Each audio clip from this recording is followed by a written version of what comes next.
Sir अब खरमास खत्म हो रहा है, क्या होने वाला है बिहार? खतरनाक सवाल से शुरुआत। नहीं, नया साल है ये, इसी नए साल की शुभकामना है पूरे बिहार की जनता को। मकर संक्रांति का अवसर है, सामाजिक समरसता के रूप में इसको हम लोग मनाते हैं। पूरे जिला के लोग, प्रबुद्ध सामाजिक राजनीतिक जनप्रतिनिधि लोग मिलकर इसको हम लोग मनाते हैं, सामाजिक समरसता को और मजबूत करने के लिए।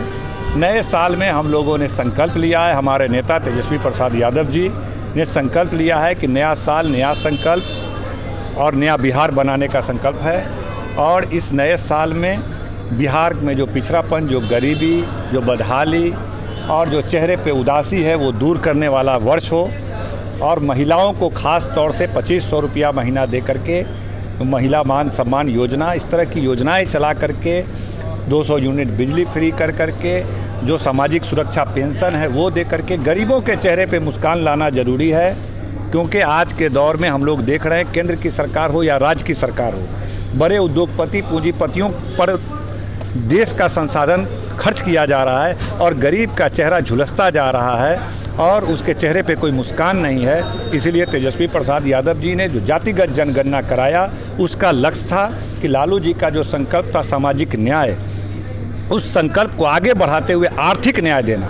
आर्थिक न्याय देने का मतलब है कि बिहार में जो जनगणना में 64 लाख परिवार, लगभग 1 करोड़ परिवार जो 5,000 के आमदनी से कम है, वैसे तमाम लोगों को कम से कम 5 से 10 हज़ार रुपया प्रति माह सरकार डायरेक्ट उसके अकाउंट में दे। इस संकल्प के साथ हम लोग आगे बढ़े हैं और नया बिहार बनाना है, लाखों रोजगार देना है, 2500 रुपया महिलाओं को देना है और तमाम लोगों के लिए काम करना है। मुख्यमंत्री जी का प्रगति यात्रा चल रहा है, कैसे ले रहे हैं?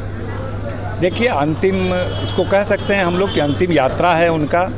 और ये कह सकते हैं कि श्री कृष्ण जी, जिनको हम लोग अपना आदर्श मानते हैं, उन्होंने अंतिम समय में एक वक्तव्य दिया था कि इंसान जब धरती पर जिस उद्देश्य के लिए आता है, जब वह उद्देश्य पूरा हो जाए तो उसको वहाँ से फिर अपनी जगह छोड़ देनी चाहिए और नए पीढ़ी को जिम्मेदारी देना चाहिए कि वो नए तरीके से अपने इलाके का निर्माण करे। मुख्यमंत्री जी में जो भी क्षमता थी, जो भी उद्देश्य था, उन्होंने उसको पूरा किया, जितना कर सके उन्होंने किया।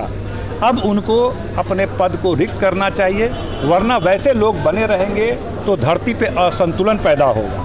नीतीश कुमार जी का पद पे बने रहना बिहार की राजनीति में असंतुलन पैदा कर रहा है और नीतीश कुमार जी के जीवन का उद्देश्य पूरा हुआ। उनको जो समाज के लिए करना था उन्होंने किया। कुछ शिकायतें भी होगी, कुछ प्रशंसा भी होगी, लेकिन किया। अब उनको यह जिम्मेदारी बिहार के तेज तर्रार युवा नेता, एक मजबूत कंधे वाले तेजस्वी यादव को अपनी बागडोर देनी चाहिए ताकि नए बिहार का नव निर्माण हो सके। इसे यही उनसे हम इस यात्रा के माध्यम से कहेंगे कि उनका अंतिम यात्रा, इस यात्रा के बाद खरमास खत्म हो रहा है, वह घोषणा करें कि बिहार का बागडोर तेजस्वी यादव जी को दिया जाए। जिस तरह श्री कृष्ण जी ने पांडवों को संदेश दिया था कि अब तुम्हारा कार्यकाल पूरा हुआ, धरती पे आने का उद्देश्य पूरा हुआ, अब तुम वनवास के लिए निकलो और नए पीढ़ी के लोगों को हस्तिनापुर का जिम्मेदारी दो। उसी तरह बिहार की जिम्मेदारी की भी घोषणा नीतीश कुमार जी को कर देनी चाहिए। लालू जी उनको बार बार बुला रहे हैं लेकिन वो इनकार कर रहे हैं।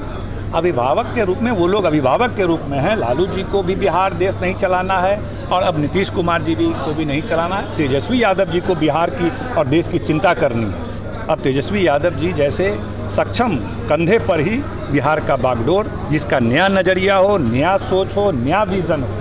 हर दौर में नया विज़न आता है, नया दृष्टिकोण आता है, तकनीकी आता है, टेक्नोलॉजी आता है। तो पुराने जो वर्जन होता है उसको हट करके नया वर्जन आता है। तो तेजस्वी यादव नई सोच के नेता हैं। अब इनके जैसे लोगों को बिहार का बागडोर मिलना चाहिए। हम चाहेंगे खरमास के बाद माननीय मुख्यमंत्री जी, जो हम लोगों के अभिभावक तुल्य हैं और हमारे नेता के चाचा भी लगते हैं, तो उनको बागडोर तेजस्वी यादव जी के हाथ में दे देना चाहिए। चुनाव से पहले राजद के गद्दावर नेता पर ईडी का छापा पड़ा, क्या ये सब तो लगातार चल ही रहा है। भारतीय जनता पार्टी विपक्ष के लोगों को अपने तमाम एजेंसियों का दुरुपयोग करती ही रहती है।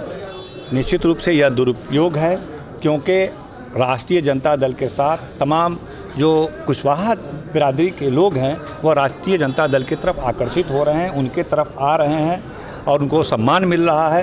तो इन लोग में बेचैनी है कि तमाम लोग इधर आ रहे हैं। तो एक राजद के बड़े नेता हैं, उनको डराने के लिए, धमकाने के लिए, अपने पाले में लाने के लिए, ब्लैकमेल करने के लिए इस तरह की कार्रवाई पूरे देश में देखने को मिलती है। ईडी का छापा पड़ता है और 6 महीने के बाद उसको पार्टी में मिलाने का दबाव दिया जाता है। लेकिन आलोक मेहता झुकने वाले नहीं हैं, हारने वाले नहीं हैं और इस तमाम चीज़ों का मुकाबला किया जाएगा।